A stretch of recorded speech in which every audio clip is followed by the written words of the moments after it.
Now, I think today is the seventh of this series talking about what this householder Dighajanu asked the Buddha. Okay, I want to do a survey. Who has been here for all the 7 weeks? All right, probably just give you some background, a very simple background of this sutta. Now, as a householder, right, for some people, they may not just think about what can I enjoy now. Yeah, for some who probably more advanced in spiritual way, their enjoyment doesn't stop here, doesn't just stop at this life, right? They can be more thoughtful on, hey, after this, right, if I would like to enjoy also this kind of comfortable life, what should I do? Yeah, I'm not sure whether you have pondered on this type of question before. I'm not very comfortable, yeah? But does it guarantee that I will be comfortable also in future? Right? Probably 10 years from now, or maybe only 5 years from now. Does it guarantee what I have now, I can also enjoy the same 5 years down the road? Yeah? Have you ever pondered about that? Yes, good. All right. So during the Buddha's time, there are also householders of this nature. Yeah,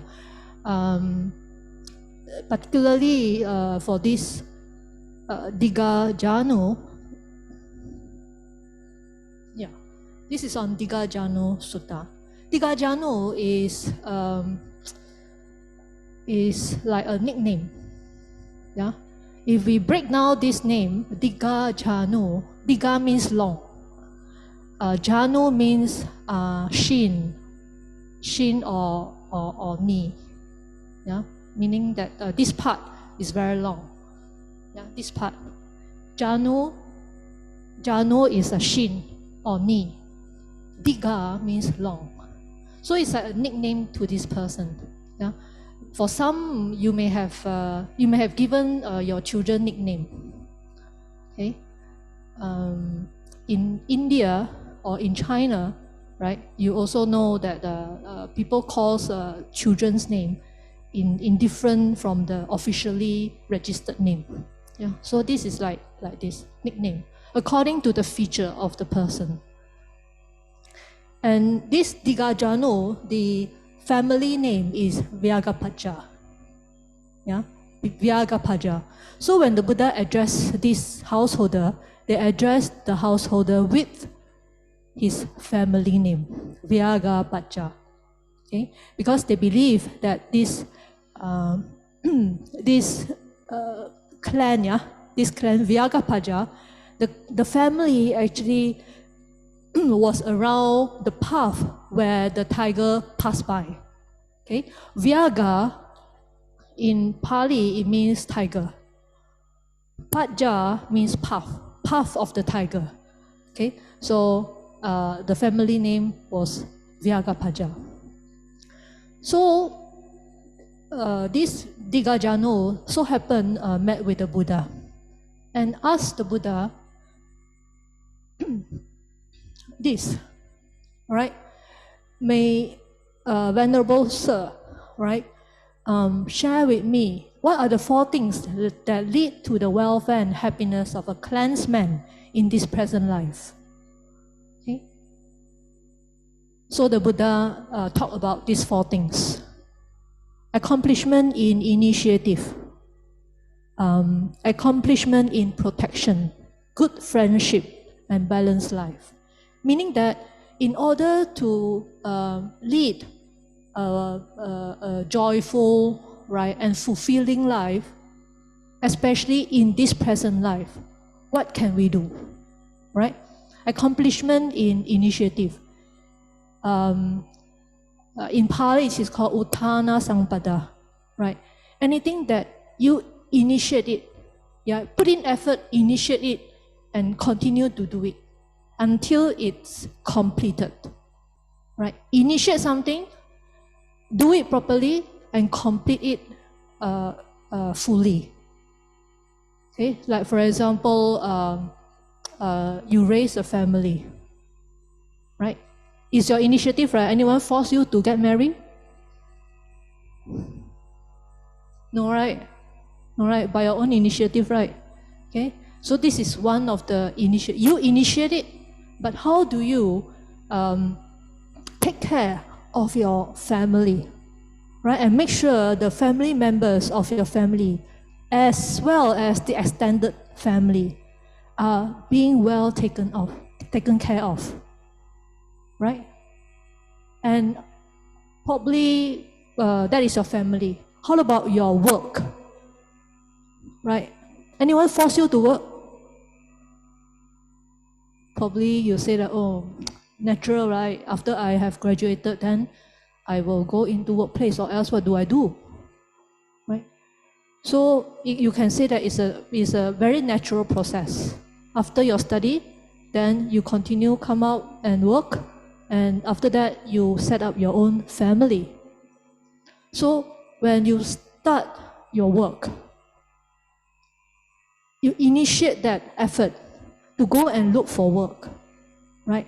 And at your workplace, you do your job and accomplish your job properly, right? Not just the work job itself, but also with your colleagues.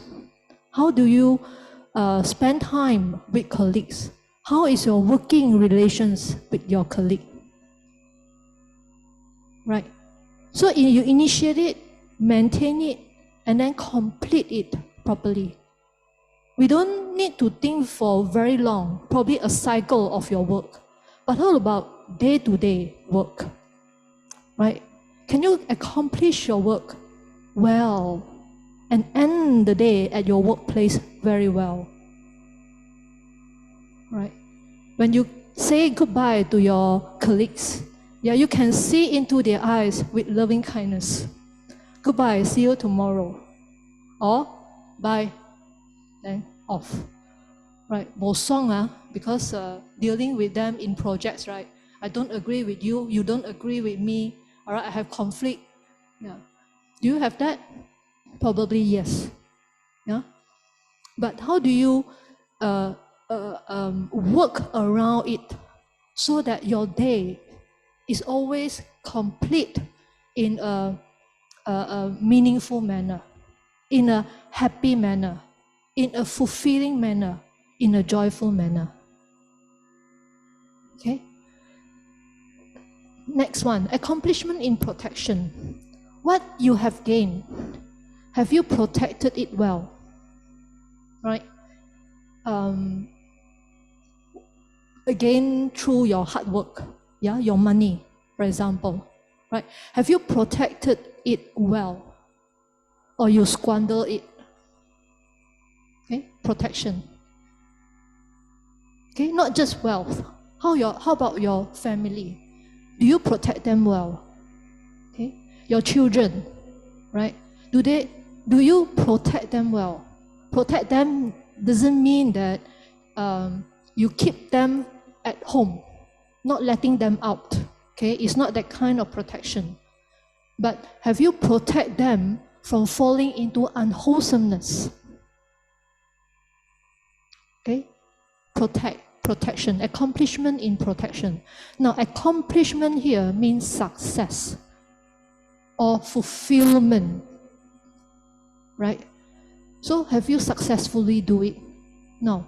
You also know that success doesn't come overnight. It is a gradual process, right? You must take the first step, the second step, the third step, then only you reach that. Okay, it's like climbing a ladder. You cannot jump up to the last step, okay? But you climb one step by one step. So it also means that this, you have to do it gradually, okay? Not overnight, okay? Good friendship. kalyana mittata. Right? It's not just friends that you can go out and hang around during weekends and chit chat and gossiping. Okay, you have this kind of friend? Yes. Do you have good friends? Good friends means that someone who can give you good advice, who can give you good counsel. If you have any problems, all right, okay, you can go to this wise person or good friend, and they can give you wise advice. Not the kind of friend that you have a lot of problem. Then they ask you, come, let's go to the pub. Come, let's go to karaoke. Okay, we just sing and sing and sing, and then you will forget everything. Okay, tomorrow when you wake up, you will forget everything. Is this the good advice?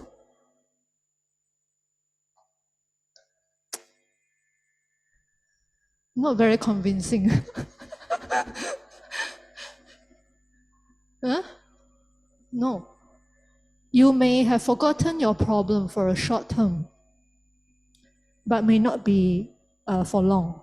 The problem may recur because the root is still there. The root cause of your problem is still there. So the root is not uprooted yet. So you can go for movies, go for drink, right? Go to pubs. That can momentarily relieve your stress, but it will not relieve your stress one and for all. Okay, but a good friend will give you a wise saying or wise words, so that you can recognize the root of your problem. Okay, will help you to identify what actually causes you stress, what actually causes you worries, anxieties, sadness, or conflict within. Not settled, the mind is not settled, right? So good friends has this function. Of course, we don't use them, use them, right? But we take counsel in them. So this is good friendship. Do we have that? If not, you can go and look for one, or be a one for your family members at least, so that your children, when they have problem, they feel at ease to come and look for you and not look for outside. Okay? Make your children very willingly come to you for counsel, and you are a good friend to them. Okay? You know that there are many influence, especially negative influence through social media, and also probably some peers as well. Yeah.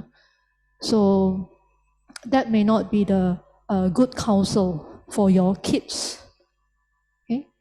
So a way to protect them on the accomplishment in protection, give them a proper guidance, so that they themselves know what is the wholesome and the unwholesome, the skillful and also the unskilled way to lead their life.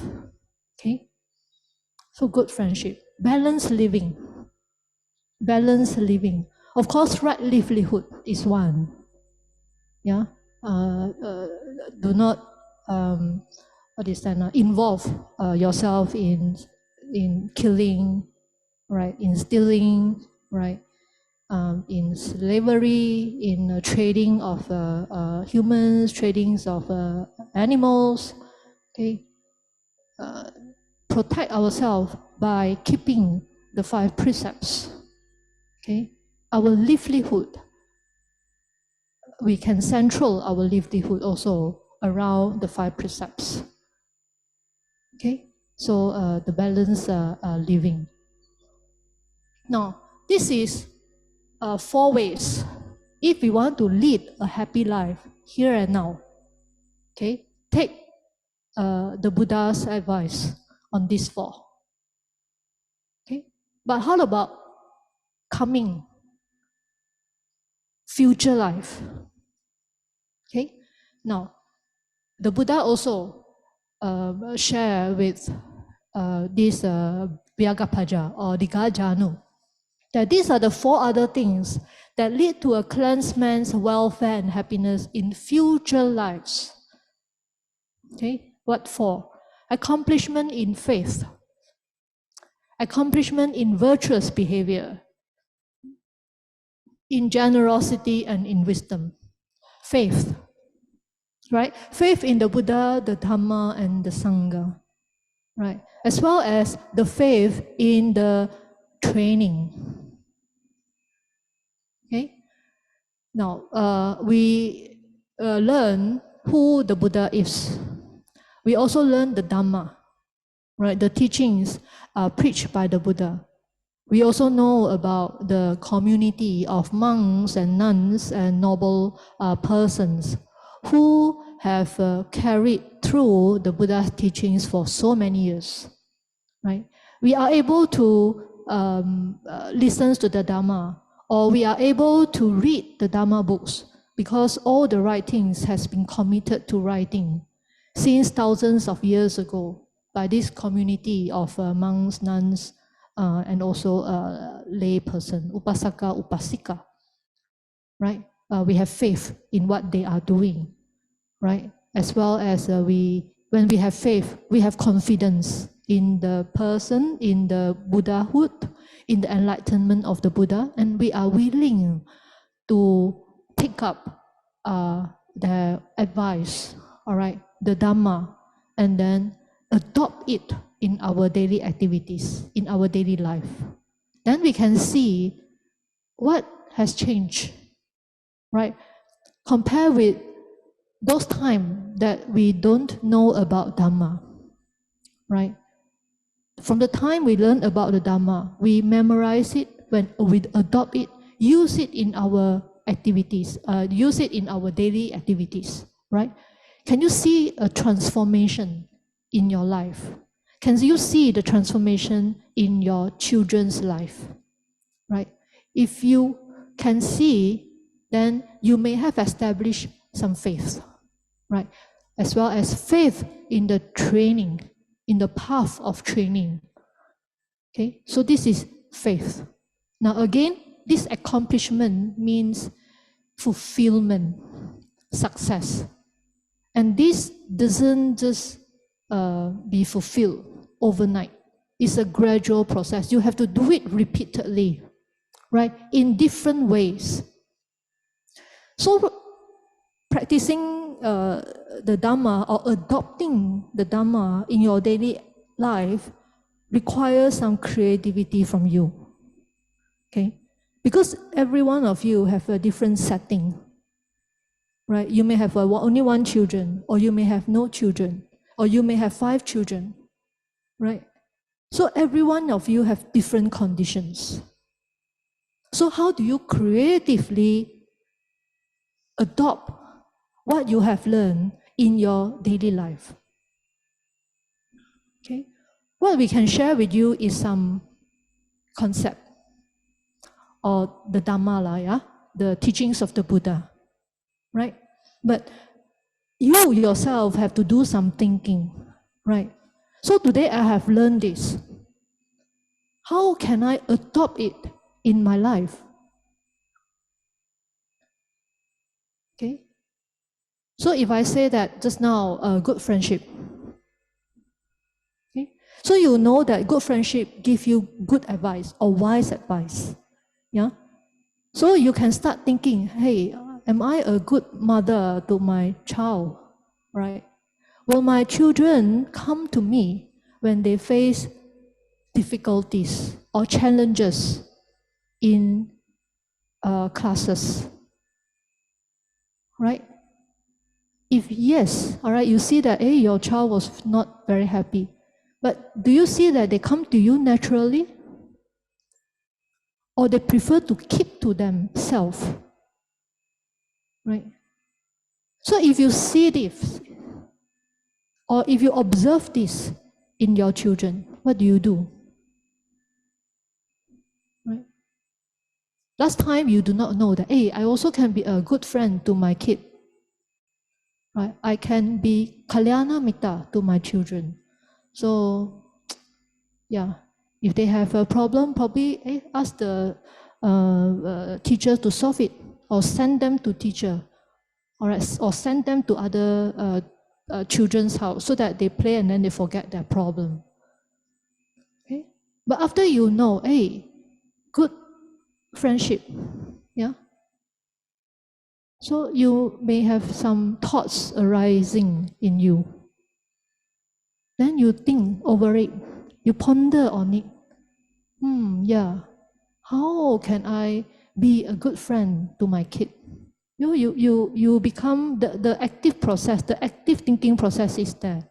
So you change, you make some changes in the way you communicate with your children, right? You change slowly, amend or change your way of dealing with your kids. Okay?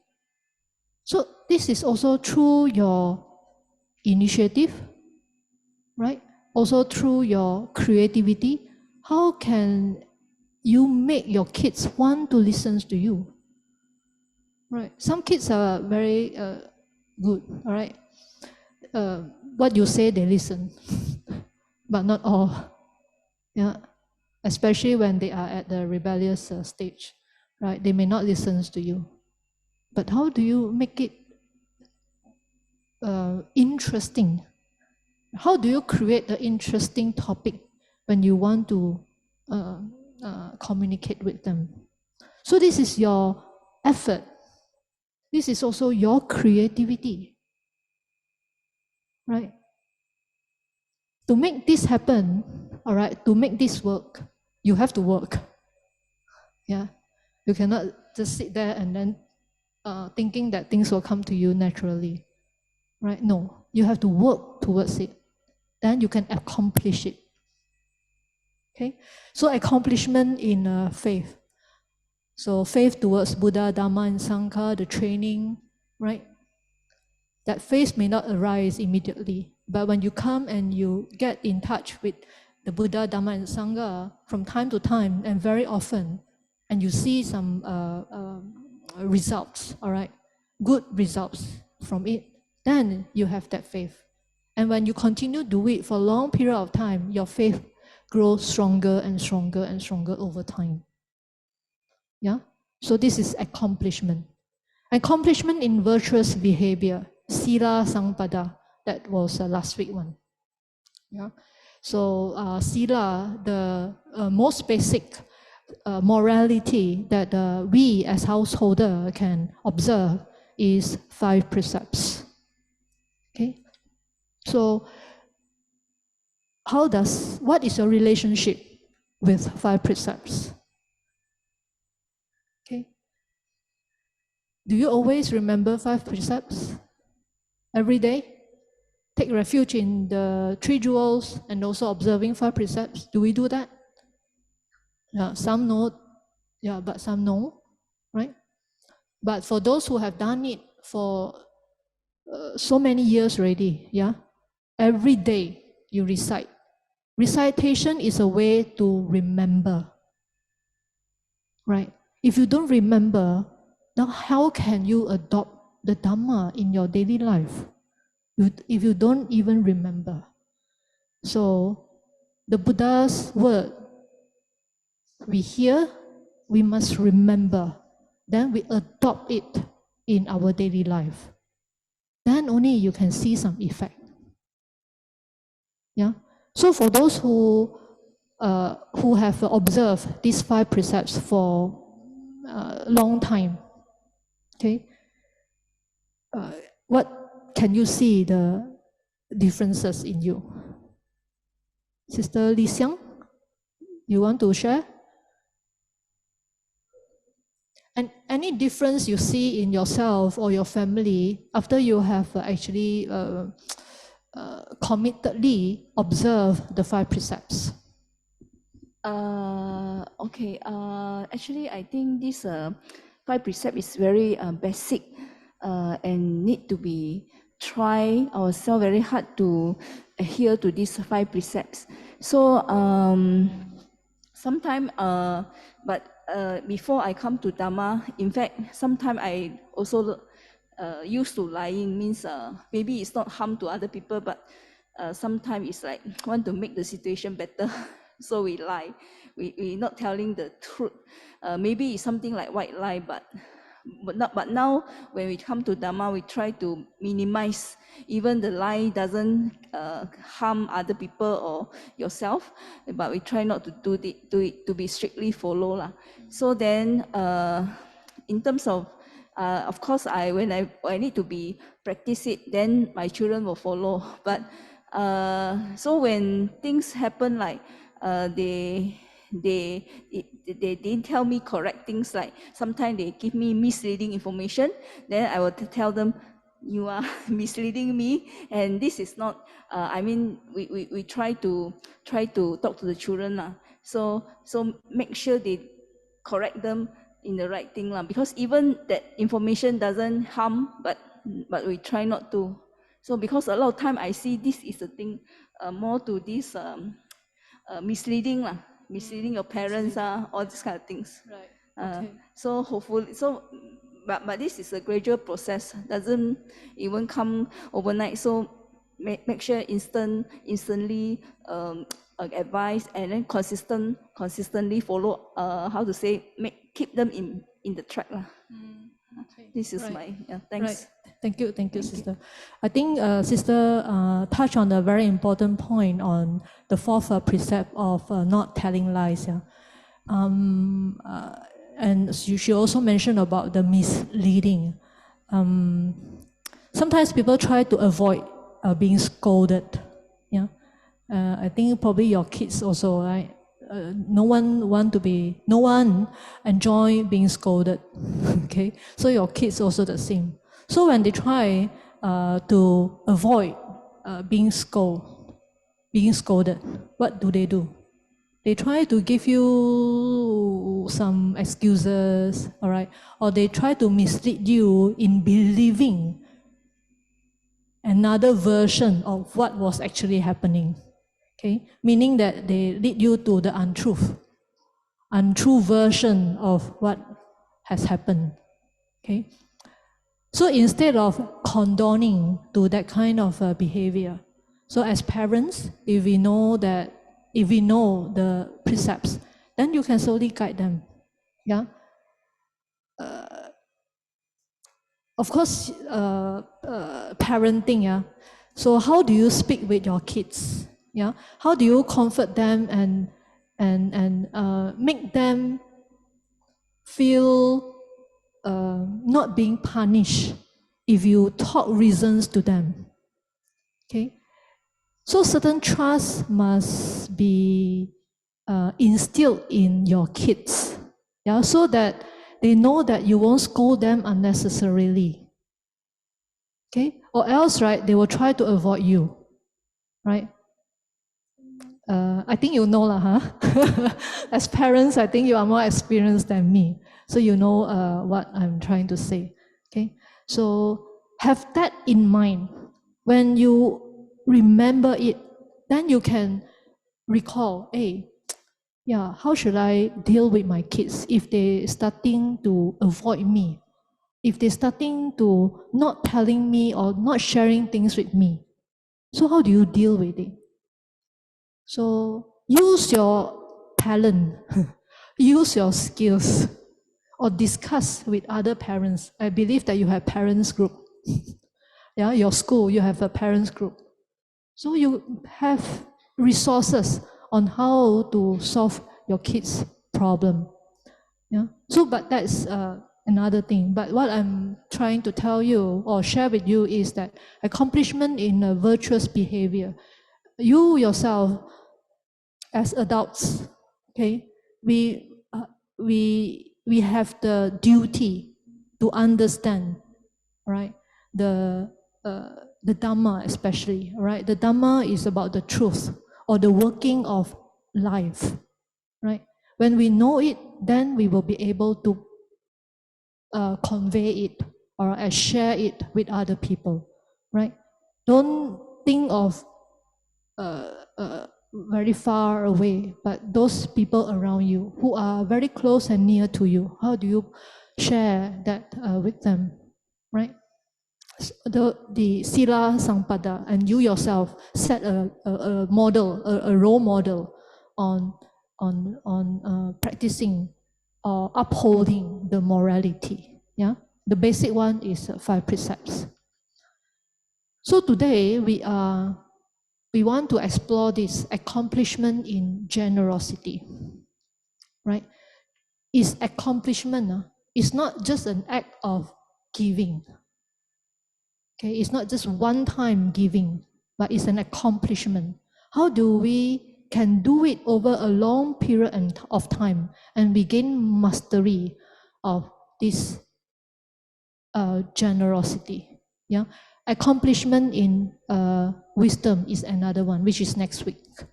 Okay, so today we are exploring this topic. Now, what is accomplishment in generosity? Here in the Dighajanu Sutta, it says that, the Buddha says that, here, a cleansed man dwells at home with a heart devoid of the stain of miserliness, freely generous, open-handed, delighting in relinquishment, one devoted to charity, delighting in giving and sharing. This is called accomplishment in generosity. Now, in Pali, it is chaga sampada. Chaga, not dana. Okay? Now, let's look at all these words that you may have come across it very often. Chaga. Chaga is more on an inner disposition, your thought, your mental state, right? So it is about abandoning, giving up, letting go, renunciation, liberality, generosity. Okay, it is about your thought process, chaga. Liberally, you give up something. Okay, dana. When you look at the third word, dana is an action. It's an action of giving. So we can say, I do dana, I do offering, I do giving, right? But you also know, when you give, there are many thoughts passes by in your head, right? Okay. Most of the time, it's a good one or not a good one. You check, right? The Buddha said there are many reasons why people give. People give because of affection. Okay. Now, how do you give to your kids? You give them because you have affections towards them, right? You love them, right? So you give them, right? So this is giving because of affection. You love them. That's why you give them food, you give them lodging, you give them your time, you give them your love. Right? But there are some who give because of anger. Have you come across this? They give because of anger.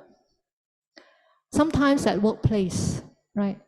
You need some information, and that information is not with you, but if it's with your colleague, okay? And you so happen ask them about the information when they are busy. So what will happen? They may give you, right? But they may give you in an angry state of mind. You wait lah. Here, I give you, right? Angry state of mind. So people may give because of anger, right? And people give also can be due to contempt, looking down, right? Beggar, all right? Many people, when they look at beggar, all right, because they beg, right? They may come to you and they beg, right? For some, they may have compassion, right? People give because of compassion, because they are homeless, right? They don't have lodging, they don't have food. So they give because of compassion, because of pity to them, pitiful to them, right? But some people may give also out of contempt. You very dirty or something, then I give you, you go out of my way. Yeah. So it can be also because of that.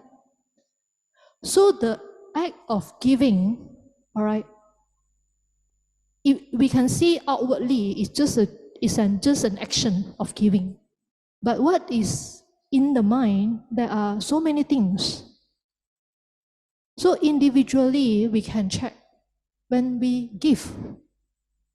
Most of the time, what was in our mind?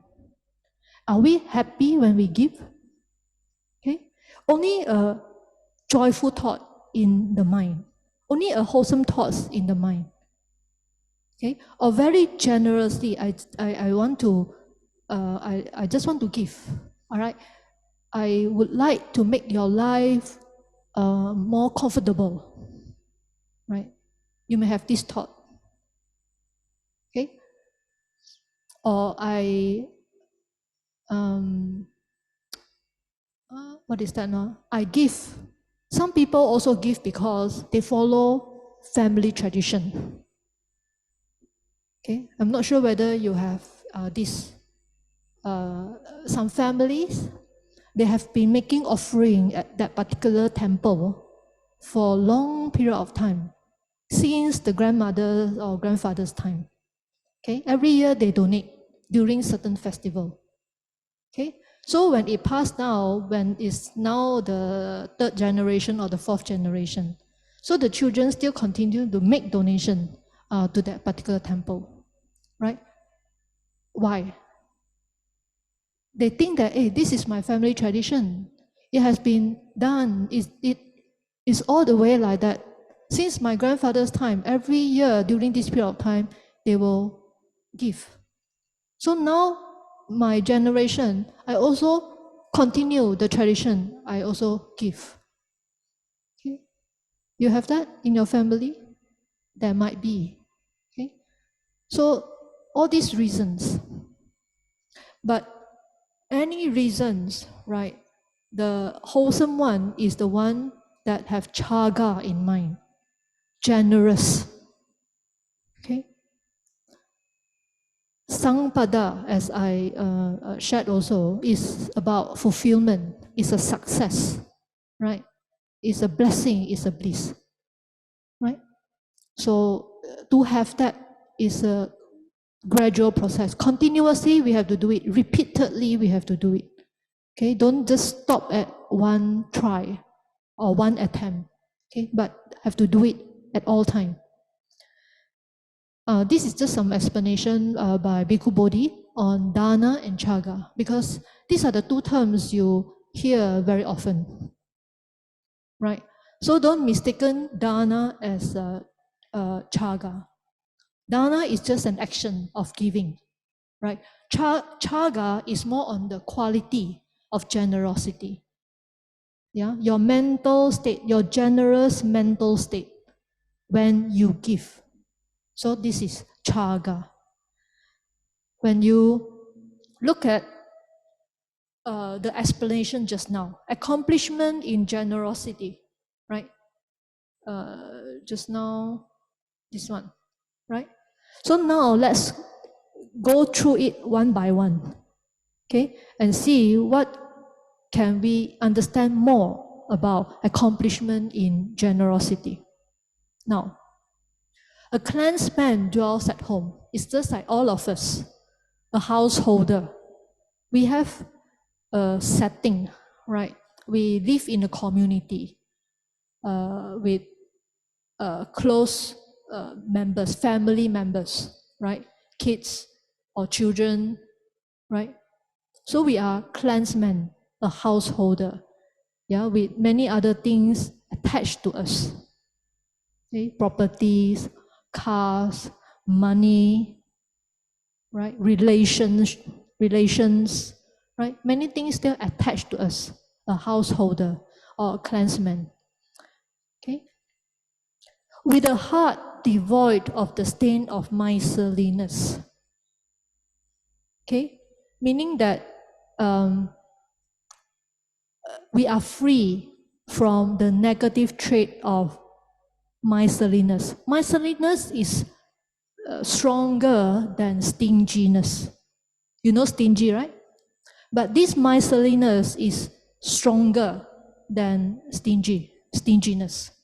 Miserliness is a strong attachment to possessions and unwilling to let it go. Okay. Probably you have heard of this story in during the Buddha's time. There was a very rich man called Kosiya. This man, even though very rich, but also very stingy. So in the text, it doesn't use the word stingy, but it used the miserly rich man, meaning that very kiamsiap. You know kiamsiap in Hokkien, so some of you may know. So stingy, until to an extent that one day, when this couple want to enjoy themselves with a pancake, yeah,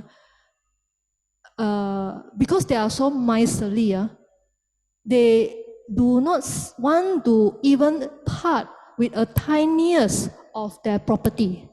So what they do is even to prepare a pancake, in order to prevent other people or the neighbors come and ask some portion of the pancake from this couple, they actually prepare this pancake at the top of their house so that no one can see them preparing the pancake. You see, so kiamsiap. Right? That is during the Buddha's time.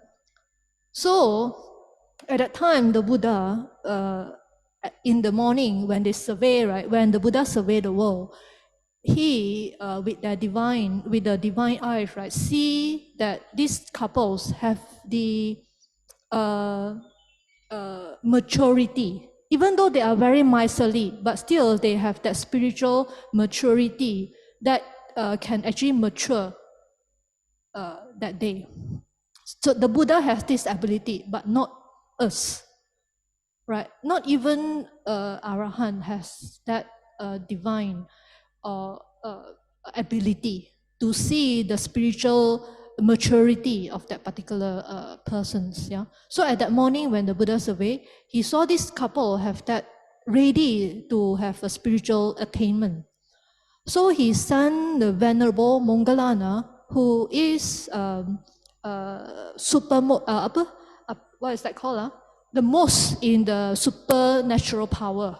Okay, so he sent this Venerable Moggallana to this couple. So Venerable Moggallana, using the psychic power, he arrived at this couple's house and then stood in front of the house, waiting for the alms. Because you know that monks don't cook. They go for alms round. Pinacara, okay? They go for alms round. So this Venerable Moggallana stood at the house. Then these couples see this, chase them away, chase the Venerable Moggallana away. Go away. I don't have things. But Venerable Moggallana, because of the instructions by the Buddha, so he just stood there, quietly stood there. Right. So this Kosiya saw, never mind lah, give you, I will prepare a pancake and give to you. So he asked the wife to prepare a pancake. So the wife prepared. And then the pancake filled up the whole pan. This Kosiya saw it and thought that the wife has actually put in so much dough. Right? Because he is very miserly, right? So stingy. So he thought that the wife put so much dough, then the pancake becomes very, very big. So he said, you don't do, I come and do. So he just used a pinch of the dough, and put on the pan, and miraculously, the pancake also filled up the whole pan. So he doesn't believe it. So he continued to put dough.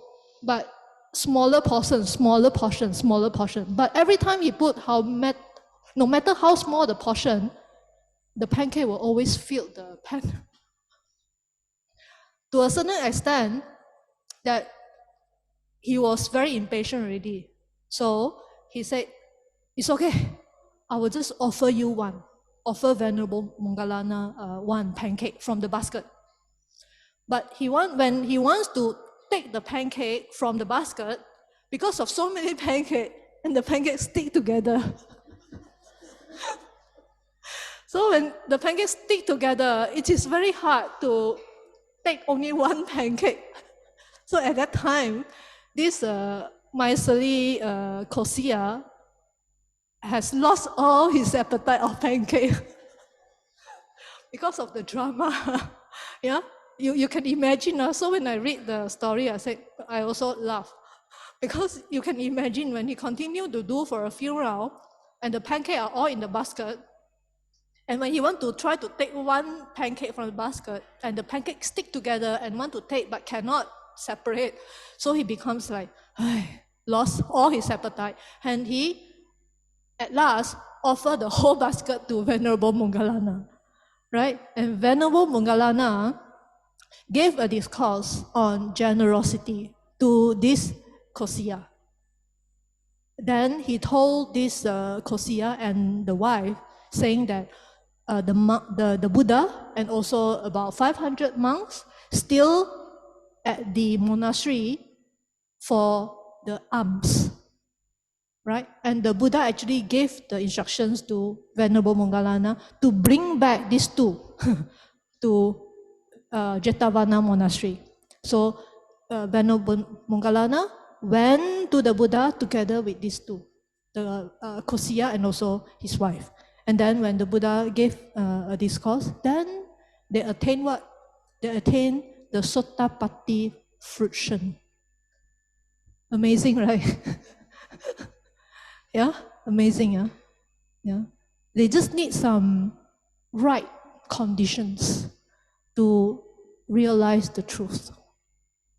So even though so miserly, so stingy, but because of the conditions, the right conditions, the Venerable Mongalana was around, the Buddha was around, and after listening to the discourse, these two couples attained the fruition, Sottapatti, the first stage of sainthood. Okay? So I said, wow, how good if it happened to us, right? So, but don't give up, yeah?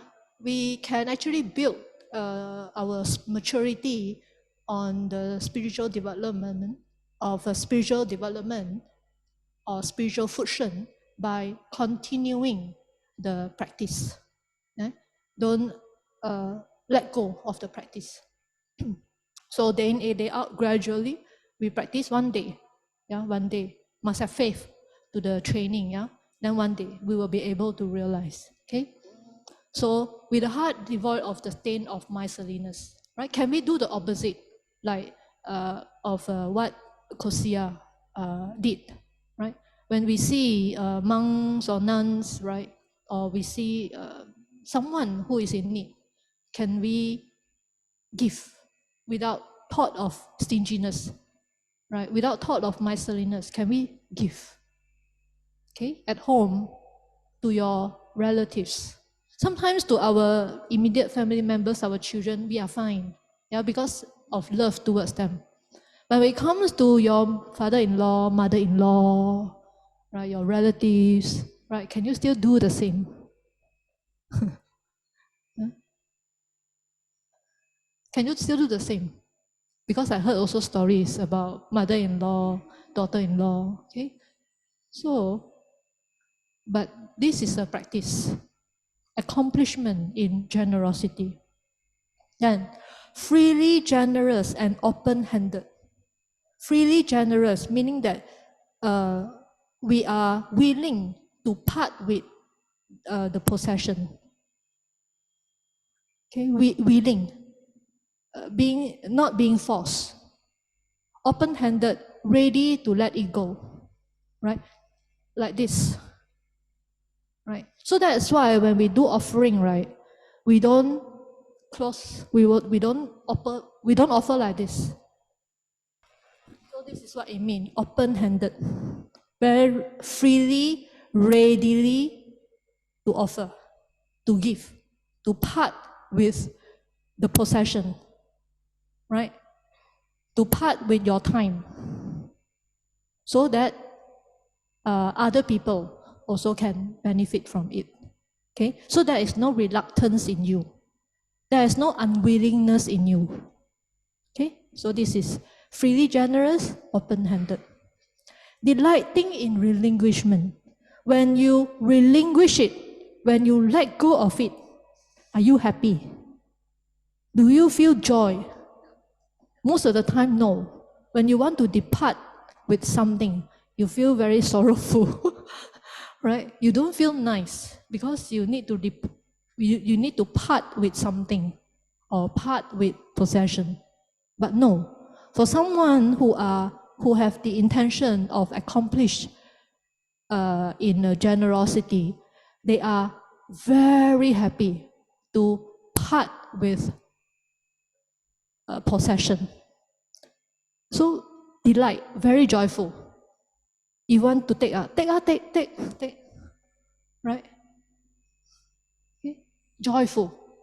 So you check that next time when you give, do you give it delightfully, or you give it grudgingly, or you give away with some attachment in it? Okay, check.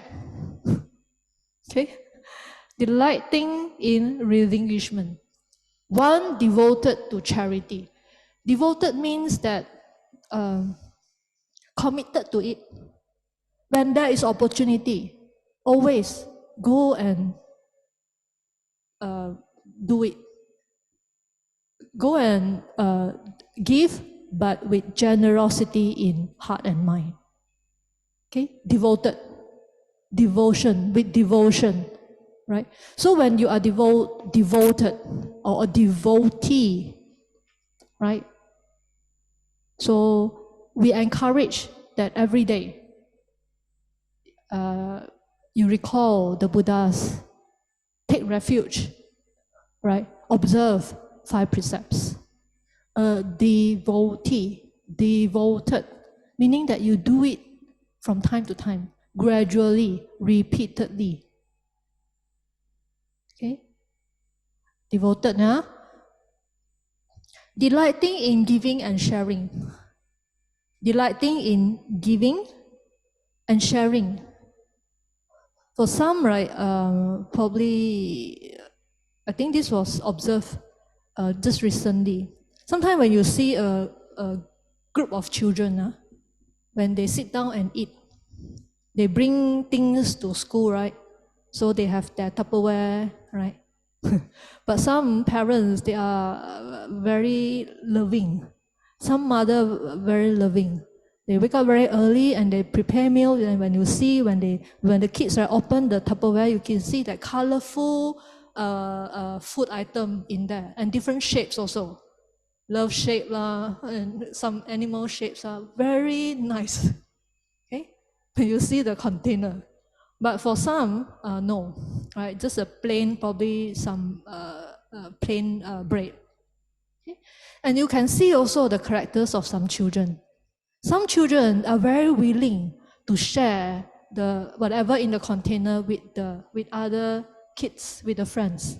Okay, but some you can see that when they have that, they just immediately take and eat and keep to themselves. Okay, do you observe that? How about you? When the food arrives, you just take, or you will ask your colleagues, you want to share this? You want to try this? There are some colleagues like that, yeah? When the food arrives, or this is the first time they order this kind of food. So when they have that arrive, they say, you want to try it? Come, try first before I take. Right? But for some, arrive and immediately take and eat. Without looking at other people, whether your food arrived already, right? If not arrived, then I wait until the food arrived, then we eat together lah. right? Right? Do you see that? Yeah, sometimes it's very common, right? So that thoughts of sharing, right? If you do not know this, then the thought never arises. If the thought of sharing never arises in you, how can you share? How do you know how to share? When to share? Or what to share even? Okay? So when we know this, we think of ways to apply it in our daily dealing with people. Then it becomes useful. Then it becomes worth your time spending here in the morning.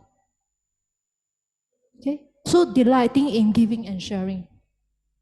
So these are a few things. When we say that accomplishment in generosity, so have we come to this stage where we can become very happy when we let go of things, when we depart of our possession, even though that possession is very valuable to us, right? Very dear and very near to us. Whether we can relinquish it happily. Okay? So we check against our mental state when we perform giving. Okay? So that is chaga sampada. Right? It's not just give. Right? Now, this chaga sampada can be applied in different settings. It can be applied in family setting. Some examples given to you on how you apply this in family. In among friends. So how do you also apply this chaga sampada with your friends? When your friends need some comfort, right? Need ears, right? Do we willing to leave our task at hand and be with them?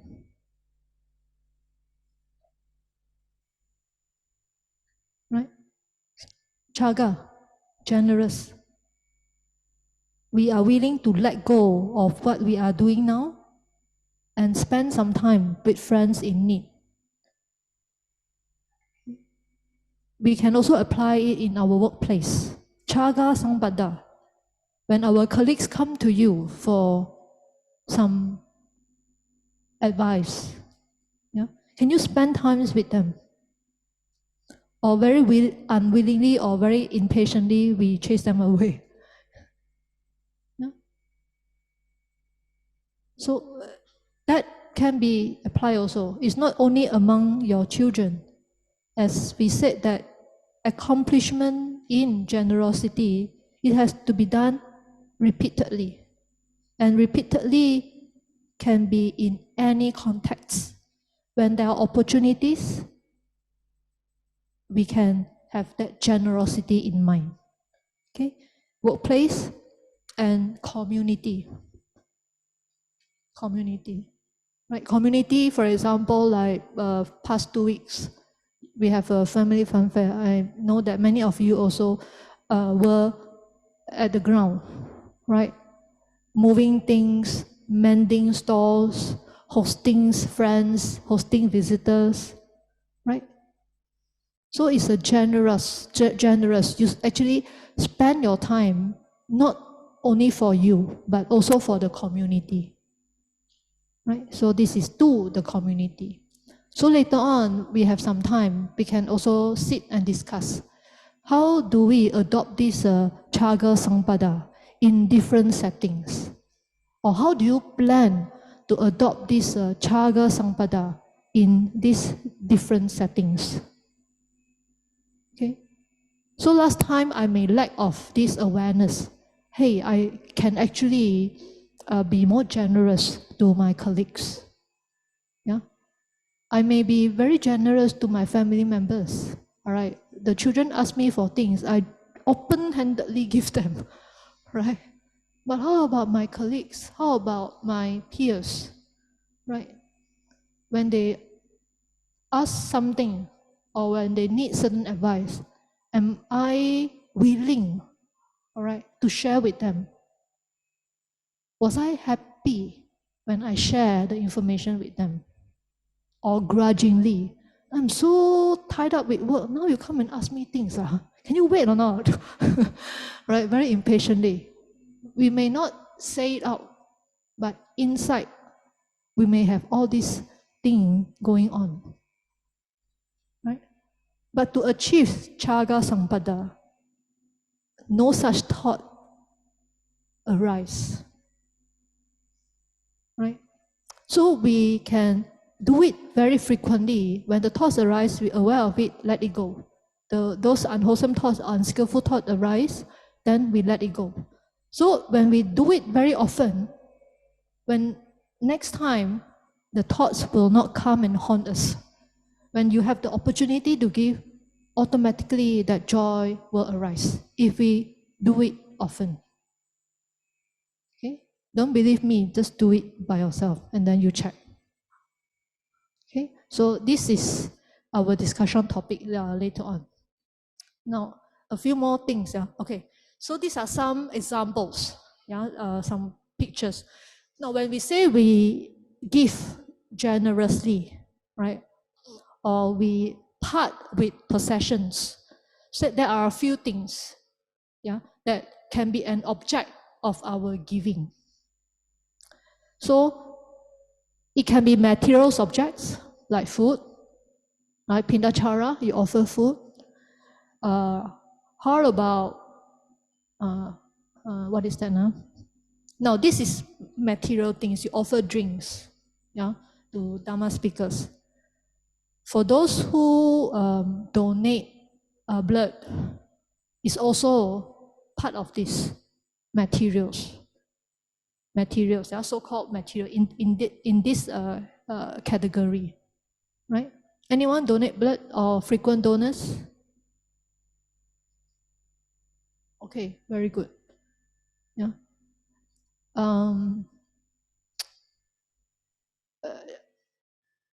It may be when we do some comparison, so to give organs, right, and also to give food, which is difficult, which is more difficult to give organ.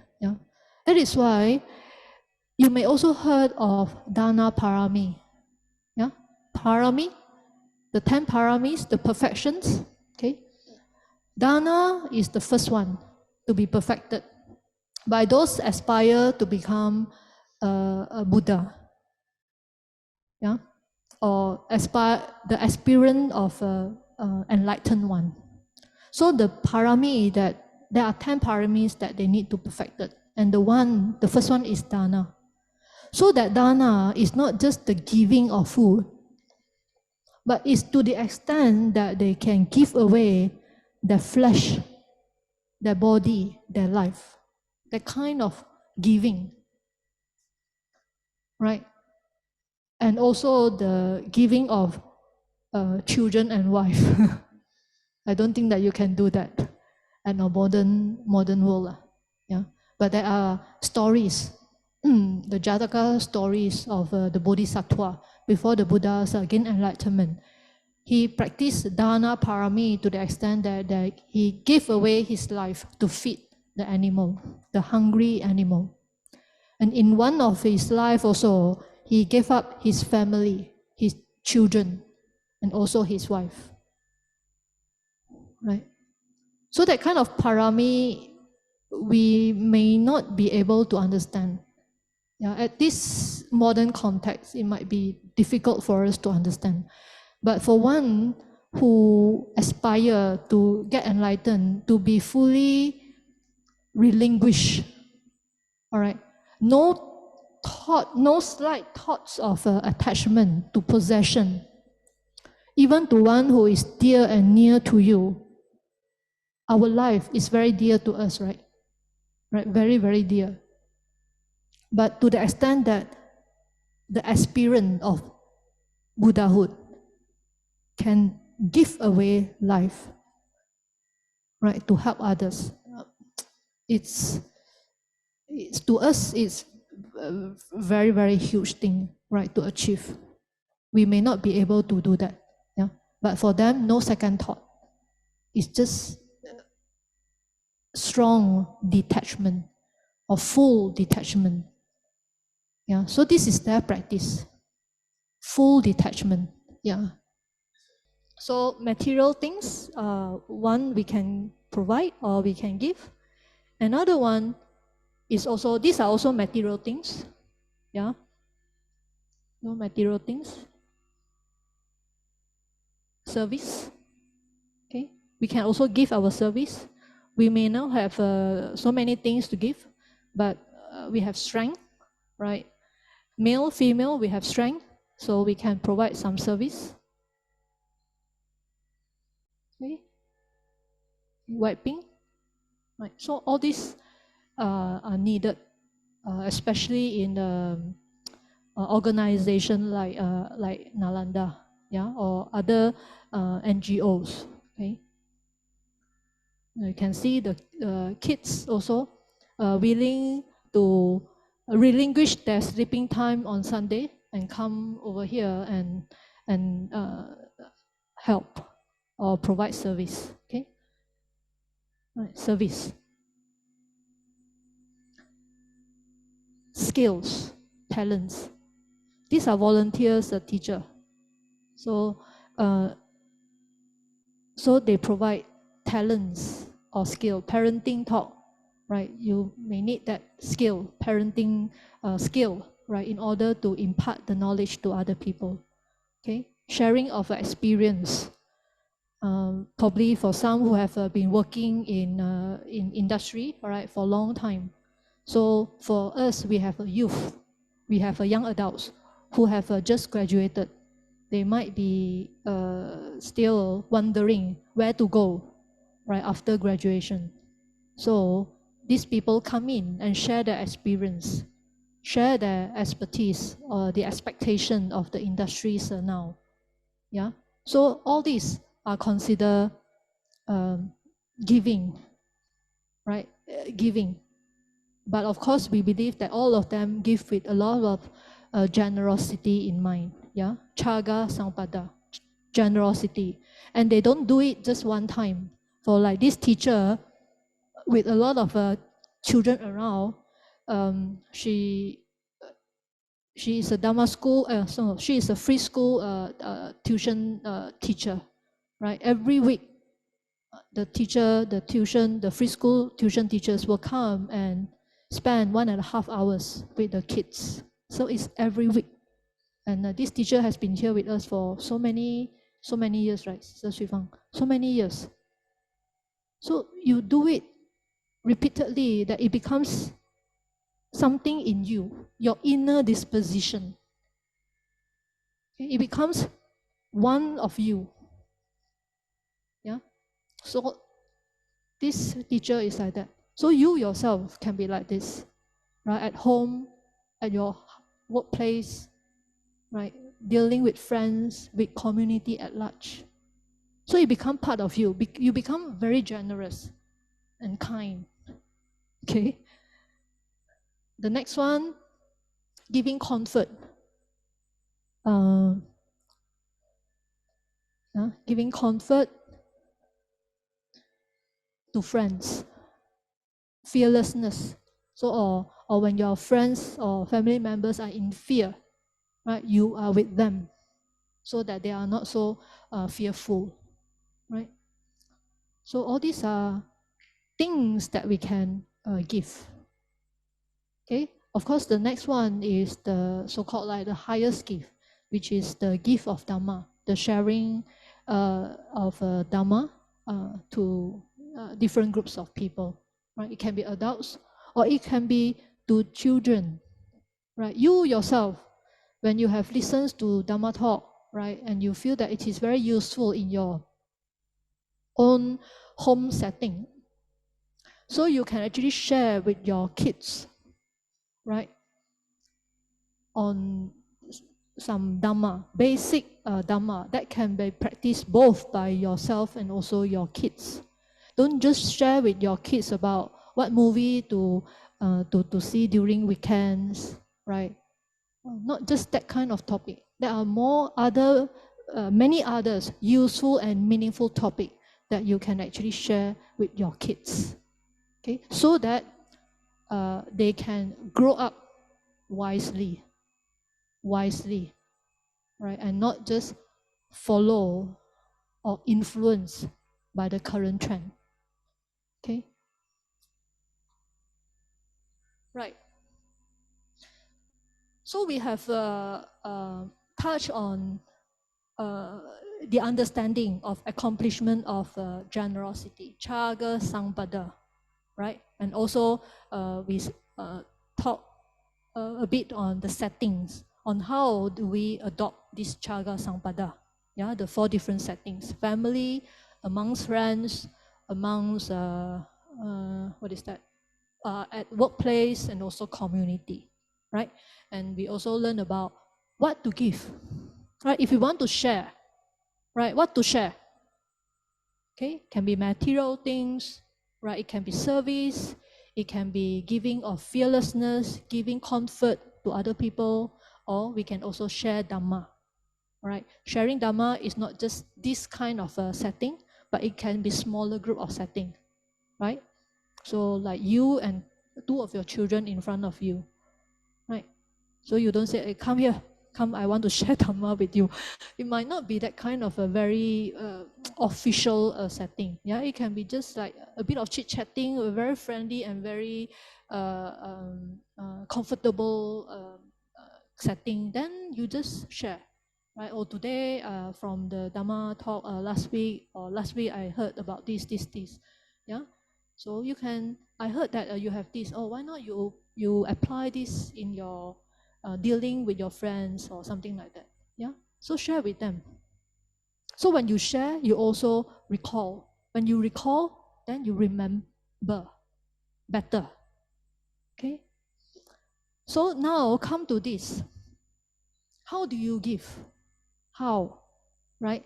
So the 5 gifts of a true person is they give respectfully, they give thoughtfully, they give with their own hands, they give what would not be discarded, and they give with a view about the consequence of giving. Right? So they give respectfully, joyfully, willing to let go of the possession, but at the same time also respectfully. Right? Thoughtfully. Right? At this setting, now we are not talking about dana parami. We are not talking about parami. We are talking about the as a householder practice of chaga sampada. Right? Remember, this sutta is for householder. So at home, or we have a lot of people to take care. Yeah, you play different roles. At home, you can be a parent. Right? At workplace, you can be a boss. Right? In your family setting, you can be an uncle or whoever, grandfather. So you play many roles. Okay? So when you give, you must also put some thoughts to it, all right, and not just simply give. Right? If you are a grandfather and you have a granddaughter of 5 years old, right? So you don't just give them a big diamond. Right? The diamond is for your wife, not for this 5 years old kid. Right? So some thoughts also must put in to what is suitable to give. Okay? So thoughtfully. And give with your own hand. If you want to give with your own hand. Try not to ask other people to give for you. Probably some of you may have heard of this story. There are these 2 persons, yeah, can't remember whether it's Brahmin or a king. So they are doing offering. Okay, one of them, he actually prepare food by himself, of course together with helpers. But he himself go to the ground and then prepare with the group of volunteers. Right? But another person, he asked his servants to do. You go and buy this. Then tomorrow put here. Right? And you help to offer to the monks. Okay? This person, he did the preparation by himself, and he also offered to the monks with his own hand. But this person, he asked everything to be prepared and offer also lazy to do, ask other people to do. Okay, so these two, the results of the offerings are very different. Okay, one, in the next life, he was reborn in a very good realm, full of facilities. The house that he was born into, full of everything, complete. But this person, even though he has the thought of giving, but he was not giving with his own hand. So the next time when he was reborn in a house, empty house. House is very grand, right? But empty. Yeah? So this is recorded. So you can see the results. It's a different result. The thing is the thoughts given in performing this giving. How much you are willing to part or to spend your time in giving. Yeah, so you can see this difference. Yeah, so give with your own hand if you can. If you really can't, yeah, it's fine. Yeah, if you really can't, but the thought is there. At least the wholesome thought, the generous thought is still there. If you really can't, give with your own hand. Yeah, they give what would not be discarded. This is a lordly gift.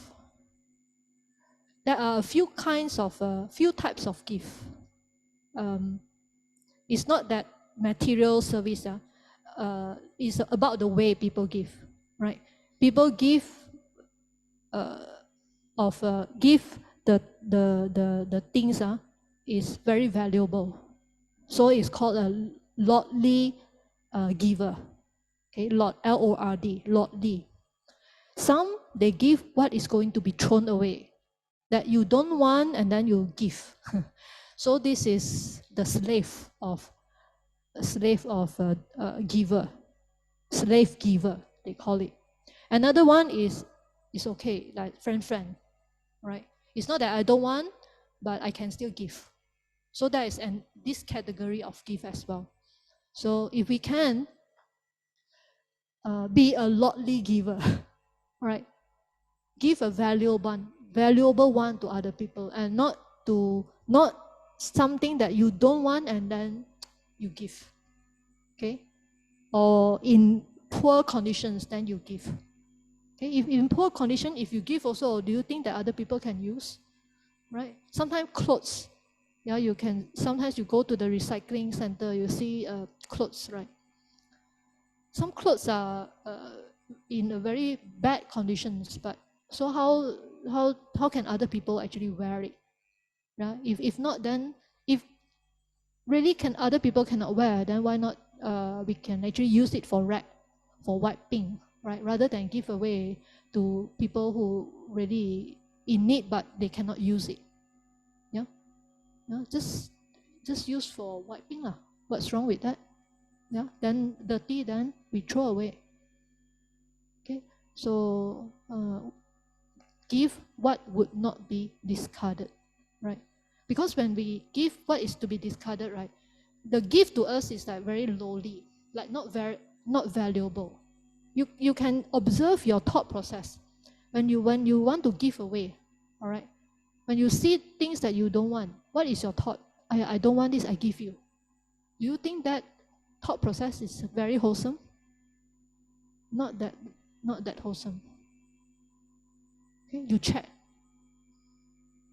Okay, they give with a view about the consequences of giving. Of course, this is also dealing with a bit of dealing with karma as well lah.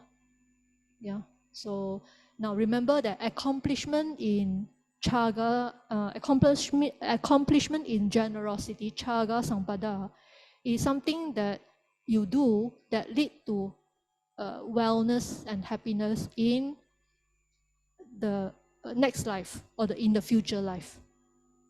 Okay, so this was considered. Okay. Now, another thing that I also want to emphasize over here is these factors of when donation is given.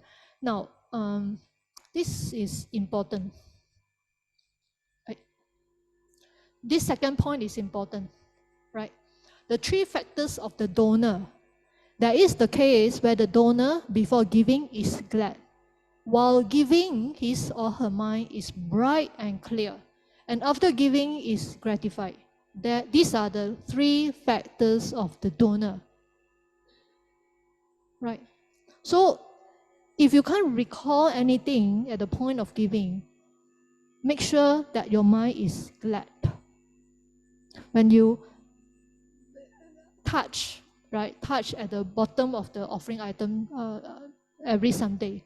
So when you touch mindfully and you feel happiness, you feel joy that you are able to offer. Right? Many people at home may not.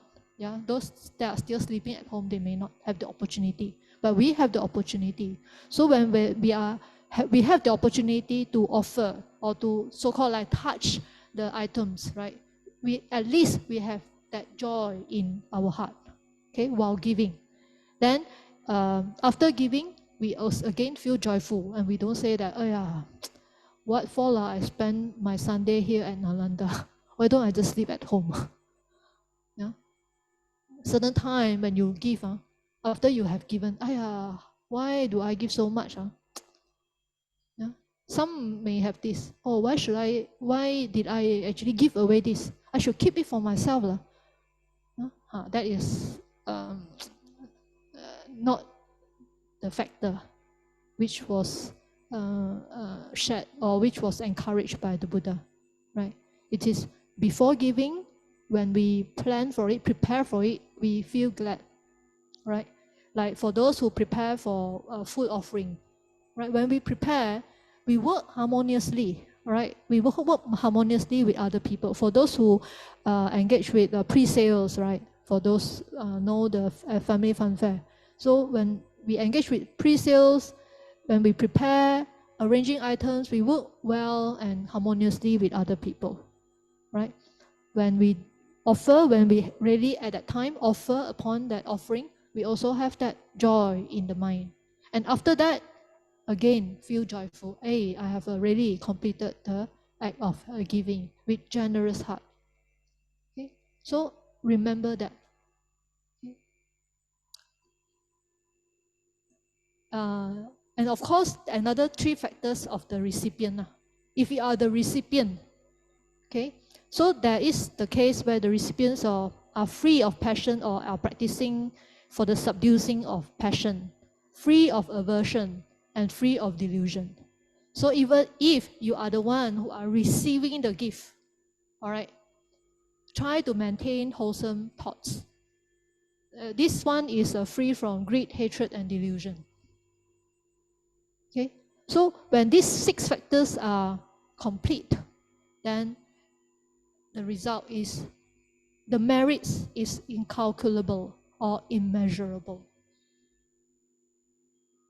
Okay, so this is what the Buddha said in Dana Sutta, Anguttara Nikaya 6.37. Okay?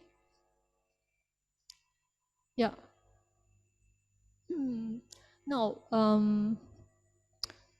Chaga Sampada, accomplishment in generosity, the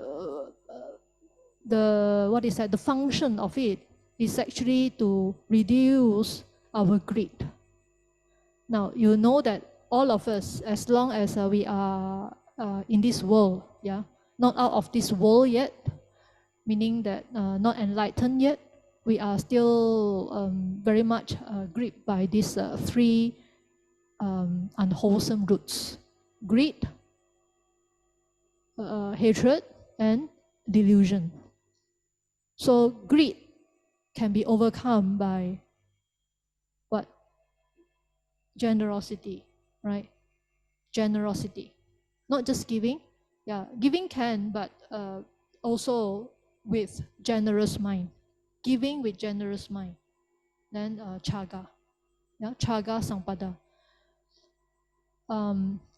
When we do that with chaga, when we give with chaga, at that point of time, that selfness in us, right? We don't think too much of self at that point of time.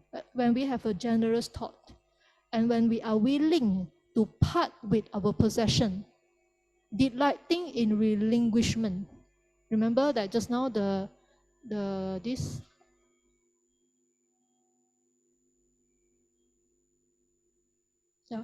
this one, right? Freely generous, open-handed relinquishment. Now, when we give, when we have all this, right, the idea of self is very much reduced. Okay? Do you experience that? When you are, moving chairs. When you are moving chairs, you are really moving chairs and you feel happy at that moment. You don't think of I, right? If those who don't understand what I said, you go and experience by yourself. Right? At that point of time, that I is very weak, or it doesn't even appear in your thought. Yeah. So when we can do this repeatedly, gradually, frequently, all right, the idea of self will become weaker and weaker and weaker and weaker. So this is how we pave the way of the path of enlightenment. So dana has this function. All right, it's the seed or it's the foundation for the path of enlightenment. It may not be directly contributing to the enlightenment, right? But to embark on the path, right? Dana is very important. The Buddha always give a graduated exposition, starting with dana. Because if someone cannot even practice giving, right? Meaning that attachment, right? There's a strong attachment to possession, to self. So whatever the talk on sila, the talk on bhavana will not come in. Yeah? If you are not willing to part with something, then how do you intake the teachings of morality? How do you intake the teaching of mental cultivation? Very difficult. So the Buddha always teach in a graduated way for those new beginners, newcomers, or beginners of Buddha Dhamma. The Buddha will always start with dana, charity, chaga. He will always start with this. Then only gradually the Buddha speak about morality and speak about meditation, about mental cultivation. Then only the Four Noble Truths. So it's a graduated exposition. Yeah. So dana, chaga, generosity has the function of reducing greed. Greed. So when this gradually reduce, the I-ness also can slowly be reduced. We don't put too much of us in front. Okay, what's so great about me, right? How about other people's welfare? Right? Can I put down the self and put others forefront? Okay. In one of the discourse, the Buddha asked those bhikkhu. The bhikkhu also said the Buddha asked them, how do you spend time with the monks, yeah, with other monks. Then the monks replied that we are mixing like milk and water. Milk and water, yeah, milk and water. We are mixing, or we are communicating with each other like milk and water, meaning that very harmoniously, right? Cordially and harmoniously. So the Buddha asked them, how do you do that? So one of the answers given by the monk, right, is when other monks need help, right, I will put down my thing and go and help them. Okay? Many a times we'll say, you wait, let me finish my work first. I'll go and help you. Right? Many a times. But for this group of people, they'll say when he or she sees that other people need help, immediately I put down what I'm doing at that moment. I will just go and help them. Okay? So it's a very different way of interacting with other people, of putting other people's needs first rather than I come first. Right? So when we are more aware of this and we adopt Chaga Sampada in our daily dealing with people, interaction with people, then the selfness become reduced. When you don't have too much self, you become happier. You are not so troubled by your expectation lah, by what people don't like about you lah, of what people said about you lah, right? You don't have so much unhappiness if the self is reduced. You go and check. Don't just believe what we said, right? You go and check whether you become happier or become sorrowful, more sorrowful, right? So go and test it out, right? So, right. So this is Chaga Sampada, right? So remember those items, those ideas, or what constitute Chaga Sampada, right? Memorize it, remember it, recall it from time to time, adopt it, apply it in your daily life, your interaction with other people, in your family, within your friends, among your friends, in your workplace, or within a bigger community, at your neighborhood, right? You can apply all those things, right? And check your thought process when you are able, right, to be generous to other people, okay?